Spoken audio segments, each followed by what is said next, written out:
অনেক তো হলো চকলেট দিয়ে ফুল বেলপাতা বানানো। এইবার একটু ঘটি বাটি কিছু বানাই, রান্নাবাটি তো খেলতে হবে। তো তার জন্য দেখো আমি হোয়াইট চকলেটটাকে ভালো করে মেল্ট করে নিয়েছি। আর মেল্ট করার পরে সর্বপ্রথম কিন্তু হোয়াইট চকলেটটাকে ভালো করে ঠান্ডা করে নিতে হবে।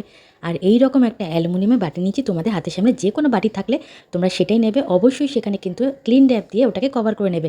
তারপরে ওই বাটিটাকে ভালো করে ডিপ ফ্রিজে রেখে ঠান্ডা করে নাও, একদম চিল করে নাও। তারপরে এইরকমভাবে যে কোনো চকলেট তুমি অ্যাড করতে চাইছো সেটা অ্যাড করে দাও।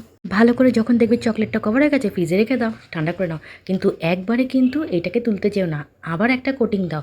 আর ততক্ষণে দেখো আমার এই চকলেটটা আরও একটু গাঢ় হয়ে গেছে, যেহেতু পাখা চলছিল তার জন্য। তো আমি আর দ্বিতীয়বার এটাকে আর মেল্ট করিনি, যা ছিল সেটাকে দিয়েই করে দিয়েছি। ওই জন্য হাত দিয়ে একটু স্প্রেড করতে হয়েছে, কারণ এটা অনেকটা গাঢ় হয়ে গেছে। তারপর ভালো করে চিল করে নিয়েছি। আর এই দেখো প্লাস্টিকটা লাগানোর আরেকটা কারণ হলো টুক করে এইভাবে কিন্তু চকলেটটা বেরিয়ে আসবে। দেখো কতটা সুন্দরভাবে কিন্তু চকলেটটা প্লাস্টিকের থেকে আমি বের করে দিচ্ছি। দেখো এই সময় কিন্তু ফ্রিজের ওয়েদারটা চিল আর বাইরে গরমে গরম, তাই এই কাজগুলো খুব সাবধানের সহিত করতে হবে। একটু তাড়াহুড়ো করলে পুরোটাই ভেঙে হাতে চলে আসবে। কেমন লাগলো কমেন্ট করে জানিও।